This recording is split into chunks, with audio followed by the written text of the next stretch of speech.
1, 2, 3, 4. So as I said, I needed a memory job, so I looked through some old files. And I found out that the first actual contract we had with Lustre File Systems was back in 2002. We did some joint work. It was actually interesting.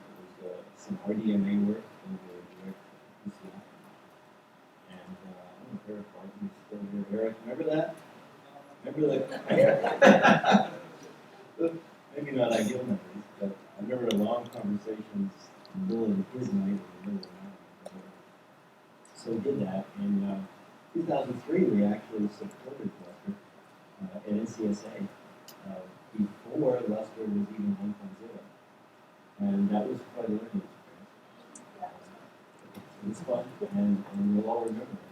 So we have a long background, and seeing this group and this size of a user community is really great. I mean, to me, it's a measure of success and acceptance that shows that we're all thinking the right things all the way around. And so I'd like to congratulate Peter and the entire team in gaining this acceptance. I think it's really valuable.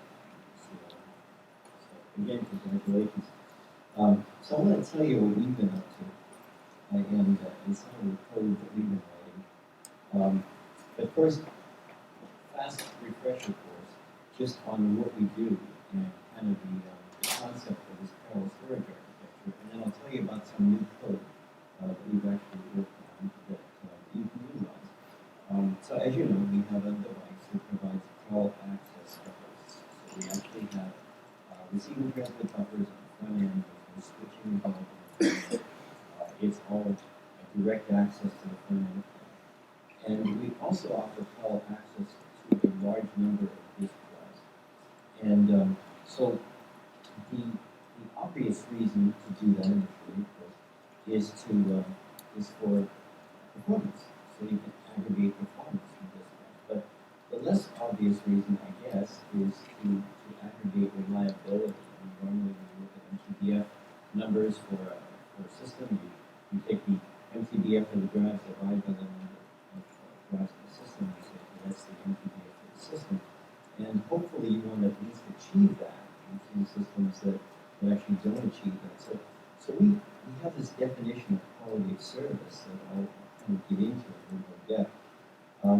And we do everything we do with true state machine control. So S2A means the data never runs through a processor. So none of the processors can receive the data. It's all done through state machine control. So just a couple of definitions before we start. We do run an OS. We run a modified OS. It's not a better one. In fact, anybody that wants to know, it's a modified VxWorks kernel. But there we get our low maskings on all the conditions, all that sort of thing. I'll talk to you a little bit about the RAID, and I'll talk to you about kind of developments that we've done in SATA that our marketing department has called SATA Share. So we have this as an architecture. I'm sure you've seen this picture before, but I'm going to bring it to life a little bit for you. The redundancy loops we have are fixed. They're in fact 8 plus 2. So there's 8 data drives and 2 parallel drives. And the redundancy group doesn't change, it's always the same. But notice that there's the same number of channels on the back end as there are elements in the redundancy group. So that in fact it gives us a high performance back end. And in fact we do true byte swapping. So the device is unique in that it calculates parity not in block form, but in long word form. And I'll give you a little bit of an illustration of that. But what you see here is a system that has, again, a lot of redundancy on the back end. In fact, all of the cables are redundant. All the back end channels are redundant. You lose 1 or 2 cables and not lose access to data, or in fact, not even lose performance. And the other uniqueness of the system is you can compute parity both on writes, of course, but on reads as well. So we have this characteristic of not losing performance on failure. So we have a quality of service that is a bit different from the industry definition. So normally, storage companies talk about quality of service, meaning that if there's a failure in the system, all always access data. That's the principle of quality of service message. For us, it's not only can you access data, but you can access data at the same data rate that you can in your system. So that's our definition of quality of service. You can take a look at a little schematic that we drew, and take a look at the system with data, and these little arrows say stalled data.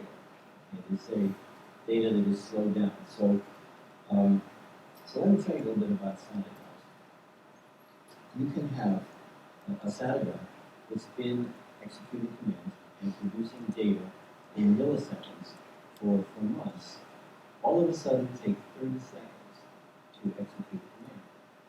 And we had been shipping enterprise drives, in fact, for years, and just started shipping SATA drives about 3 years ago. And that was a major shock to our nervous system. To have a drive for 30 seconds to do anything. The longest I had ever seen a drive take to do anything was about 3 seconds. An enterprise SATA drive. And so we took a look at why that happens, and it just simply happens because the drive is doing exactly what it was designed to do, which is recover data. In fact, if a drive can't recover data, what it does is it moves the heads to a zone that is not in user space, and it reads and writes to that sector, and actually checks the equalization of the heads to make sure it can actually execute data move, and then it moves back to the sector in question, tries to read it again with new equalization. Then it does some microstepping. It sets plus or minus 6% of the track rate, then 12% of the track rate, and then it changes some ECC algorithms. And after it recovers data, if it can recover data, it then goes through a background process of actually reading and writing sectors before and after that specific sector. All this takes a lot of time. And these are single processor drive. During the time it's executing all of those commands, internally, it's not doing anything with commands externally. It's actually essentially offline during the period of time. And so here's a situation where the drive simply isn't producing data. And we built an architecture that can actually recover this data in real time, on the fly, and spool it off to the host. So I've heard this morning that Peter said that RAID controllers are dead. And so if you don't want to think of this as a RAID controller, you don't have to. If it bothers you to think of this as a RAID controller, think of it for a second as a real-time data recovery machine.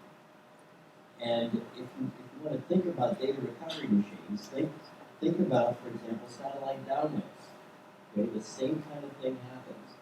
You have an information dispersal matrix in the satellite that's sending additional information. And in fact, that serial information, when it reaches the downlink dish, is then run through a series and a state machine, so that if a bird or a plane or Superman flies into the satellite beam, you can still recover data in real time. So think of this as a data recovery mechanism. And believe me, all the checksums on fouls that you want to do won't work if there's no data there to start with. Okay, so if you're building a visualization, visualizations tend to have to read data consistently. And so part of the reason for doing all the work we do in silicon is consistency. Let me give you another example of things we've seen on drives. And okay, here's a situation where it says incorrect data. So that's what that little arrow says. And what we do is we actually isolate where the incorrect data is. First time I've used the Mac. Let's go down. Okay. So again, incorrect data, and we actually isolate the incorrect data. Again, using read Solomon code, and we fix the incorrect data in real time. So think of this as a mechanism to actually isolate an instance of data collection and fix it it in real time. So think of this as a way of actually looking at the root cause of the problem and correcting the root cause in real time. Again, having a checksum on your drives, having it on the file system itself, having additional data on the file that allows you to recover the file is a great idea. As a matter of fact, it would fix problems in data transmission. I remember a data transmission talk by Los Alamos a couple of years ago in this same forum. It was quite interesting. So it actually isolates all the problems that might occur. However, you might want those machine cycles that you're burning to correct those problems. And in fact, our theory is that it's best to correct the problem at the source. Would you rather fix the oil leak, or would you rather clean up the stream? So what we're actually doing is we're correcting the problem in real time. So here we have a situation where we actually corrected the data.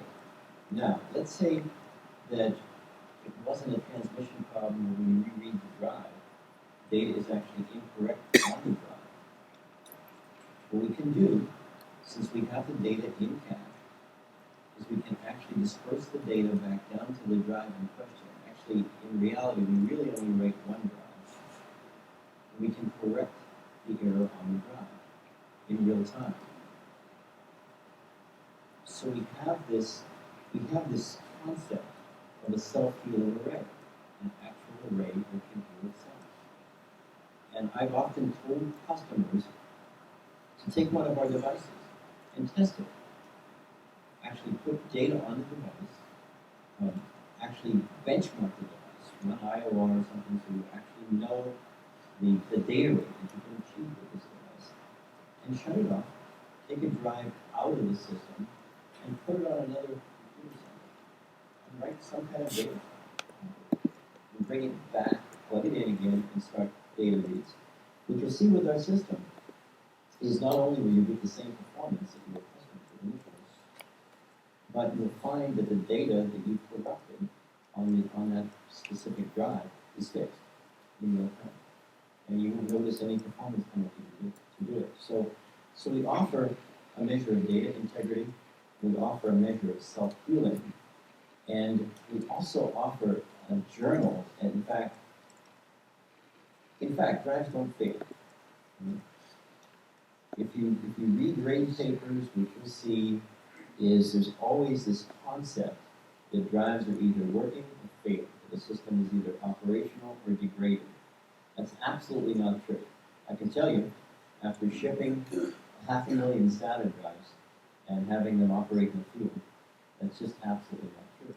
Drives are always working in a continuum, like people, between perfect health and the opposite extreme. And we're all there. Okay? So fundamentally what we do is a drive failure is a very complicated mechanism. If we see a drive doing things that would lead us to believe that it's questionable in any way, we have the capability of taking that drive offline. We can actually take a drive offline, and we build a journal for that drive, and the journal is all the logical block addresses.